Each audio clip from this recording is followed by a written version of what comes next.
জাটকা ইলিশ ও বিভিন্ন প্রজাতির সামুদ্রিক ৮০ মন মাছ সহ একটি কাভার্ড ভ্যান ও একটি বাস জব্দ। আমাদের প্রতিনিধি রাসেল কবির মোরাদের পাঠানো সংবাদ প্রতিবেদন। পটুয়াখালীর কলাপাড়ায় ইলিশ ও বিভিন্ন প্রজাতির সামুদ্রিক ৮০ মন মাছ সহ একটি মিনি কাভার্ড ভ্যান ও সুগন্ধা স্পেশাল নামের একটি বাস জব্দ করেছে ভ্রাম্যমাণ আদালত। বুধবার দুপুরের দিকে শেখ কামাল সেতুর টোল প্লাজা থেকে এসব মাছ আটক করেন ভ্রাম্যমাণ আদালতের নির্বাহী ম্যাজিস্ট্রেট ও সহকারী কমিশনার ভূমি কৌশিক আহমেদ। এ সময় মিনি কাভার্ড ভ্যানের চালক সাবির হোসেনকে ১০,০০০ ও সুগন্ধা স্পেশাল নামের বাসের চালক রুবেল হোসেনকে ১০,০০০ টাকা জরিমানা করা হয়। জব্দকৃত এসব মাছ কলাপাড়ার বঙ্গবন্ধু কলোনির অসহায় মানুষের মাঝে বিতরণ করা হয়। পরে নিষেধাজ্ঞাকালীন সময়ে আর সামুদ্রিক মাছ পরিবহন করবে না এই মর্মে মুচলেকা দিয়ে চালকদের ছেড়ে দেওয়া হয়।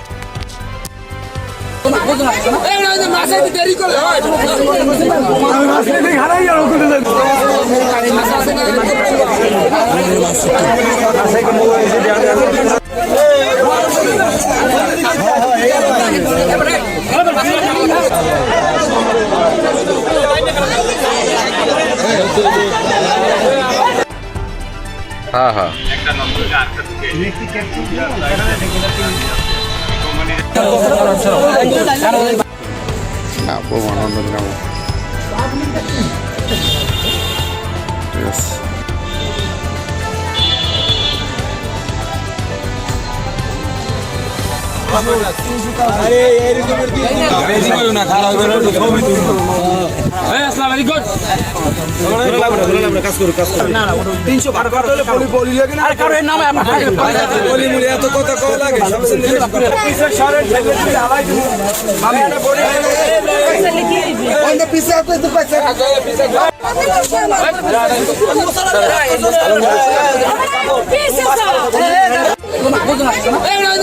দেরি করে